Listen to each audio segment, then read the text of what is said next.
Hi there, I'm Jen Staniforth. I am the owner of the community called the Baby Sleep School. I am a midwife, a child and family health nurse specialising in 0 to 5 year old development, and I do sleep consulting work with families, which I have done for nearly 20 years. And I am also a mum to 6 kids. So Mary has asked me to come on and just create some content that parents can benefit from on the summit weekend for Connected Through Play.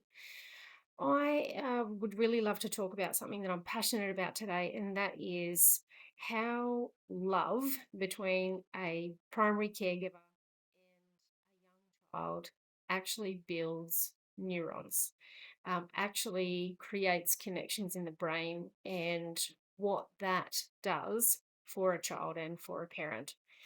So, um, when I'm in the clinic, um, and I'm seeing a family who have got a young child or a baby, it's really interesting to see the difference in babies who are spent time with, literally parent on the floor, playing with them, even if it is in short but regular stints. These babies are more adept with their social communication. They make more eye contact with myself and their caregivers. They're looking for social cues. They're really interested in what's happening in the world around them from a social point of view. They are well connected with their carer, so they are putting off social cues to their parents that they feel safe. They're smiling at their parent, they're touching their face. If they're a slightly older child who can toddle around or walk, they're bringing back toys to their parent to show them items of interest. Um, when they start to babble, their babbling is often a lot more articulate, which is quite interesting because when we spend time with our baby or young child, we are talking to them often, constantly about everyday things. Mama's doing this and we're going to do that today. We're going to go grocery shopping. We might go to the park and, that kind of stuff. And what we're teaching a baby there or a young child is this is how you connect with someone in your space. This is how you um, show someone that you are interested in them and offer them an opportunity to be interested in you. This is how you love someone. This is how you care for someone and nurture someone. And so when I'm in the clinic and I'm seeing families for regular routine visits, it's really interesting because the parents who talk about their children in a connected way, they're talking in a positive tone about their baby or their young child.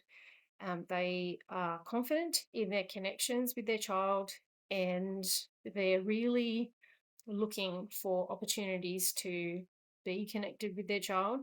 These are the babies and young children who are showing all these signs. They are eye contact. They are babbling or talking quite articulately. They have a higher vocab. They have more social cue understanding, I guess. They respond in appropriate ways. I smile at them, they smile back. I pass them a toy.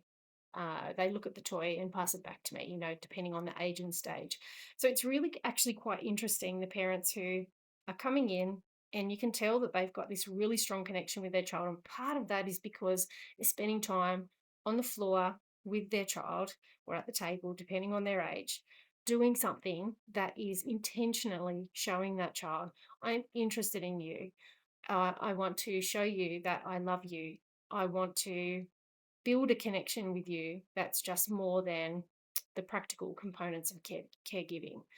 So I love that there's so many studies out there about, when babies are born, their brains are underdeveloped. They're actually not developed, um, which is interesting to think about because it's logical. They're babies. They have a lot to learn. They have a lot to grow into, I guess, as a child and then young adult and then an adult. But what that means is part of their development can't possibly happen in the womb. And that's because um, social connection is um, built outside of the womb by talking to your baby or child, by making eye contact, by touching your child, by taking an interest in them. So these are actually all the things that build the brain. They develop the brain. And the more we love and nurture and connect with our child, um, the more, um, the more we're giving them an opportunity to grow into the best little person, the um, the most able and capable and socially connected little person that they possibly can be. And so this is where play and spending time comes in. Because when you are spending time with your baby, when you are spending time with your young child, taking an interest in the things that they would like to do, even if it's only for a short period, short, regular things, totally age appropriate. Babies and young children can't sit for 45 minutes on one task generally. So we're looking for regular check ins, we're looking for regular opportunities to build connection and to build your baby's brain. And building your baby's brain means you are literally giving them cognitive skills. And part of that cognitive skill structure is the ability to be able to be in a setting and act in an age appropriate way from a social point of view, understand social cues from an age appropriate point of view, and respond to those cues. The babies and the young children who come into the clinic and they're very quiet, they're non-interactive, they want to be away from someone that they don't know as far away as they possibly can be. They're the children and babies that I worry about, because there is an obvious disconnect for them with what they understand to be connecting with someone in their space. Now, I don't expect a young child or a baby to connect with me straight away because they don't know me. So that's not what I'm talking about. I'm actually talking about a child that comes in with a parent and does not feel confident or does not understand, misses social cues that would otherwise be age appropriate for most children. Um, when I've got a toddler that comes into the clinic and they're checking in with their parent, they're looking at their parent to see how to respond in this social setting, and their parent is giving them the body language. This is okay, they're talking to me and they're smiling, and they're looking at their child and they're smiling, and they're explaining, here we are, we're at the clinic, this is Jen, you remember Jen.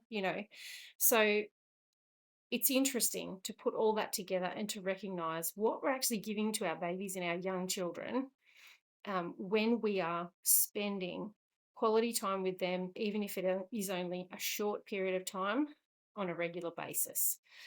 So the other thing to think about, though, is the opposite side of the coin, right? We've really talked about how babies benefit from the connections that we're building with them, and the cognitive skill and the brain power, literally, that we are helping them build when we are spending time with them. But what about the parent? What do we get out of connecting with our child or our young person? I think the biggest blessing with spending time with a baby or a young child is that you are really looking for who this child is. And I know that sounds really, really funny in a way, but every child is different, right? They are stamped so differently. I have 6 kids. They are all so different, not just looking, but I mean personality wise, their temperament, their disposition, what drives them, what they're interested in. And when you watch a little baby, you're already really getting clues, if you watch carefully, about who this little person is and who they're developing into, and who they're eventually going to grow into as they get older. Um, you know, I think in times over my parenting journey where I have really um, put time and effort and been intentional with spending time with my baby or my young child, I have felt more joy in parenting. I have felt stronger bond in that mother baby dyad, in that relationship. Um, and, I've really felt the blessing of getting to know this little person who I have the joy of mothering. And so spending time with your baby or your young child is not just benefiting them, it's benefiting you as well. So just remember that. Um, and so, if there's only one thing that you take away from today, it is that small, intentional periods of time with your baby or your young child, um, taking an interest in what they are interested in. And with a baby, it might be a little bit more structured play where you'll provide some tools for them to become interested in. Or you might notice that they're actually just looking in a direction, or looking at something. And that can be feedback to say, hey, mama, I want to know more about what's over there. What's that? If they're looking over the room at something, take them to that thing and talk to them about it. If it's appropriate, let them touch it. Let them feel a different texture. Talk to them about what this thing's for. Explore in your own way, in an age appropriate way, with your little person. As the child gets older, you will notice that they start to become a lot more curious about their environment, and that's a doorway to really encouraging their interest by connecting with them, with in that activity, or looking at that object or thing, or situation. So small moments matter. Um, and you can weave them into your day without feeling the burden of having to spend three solid hours of play with your child, although that's lovely. If you can swing that and that's what works for you, absolutely beautiful. But just remember, small moments matter, and you are literally building your baby or young person's brain. Thanks, guys. If you want to know more, check out the rest of Mary's Connected Through Play Summit this weekend. Thanks, guys.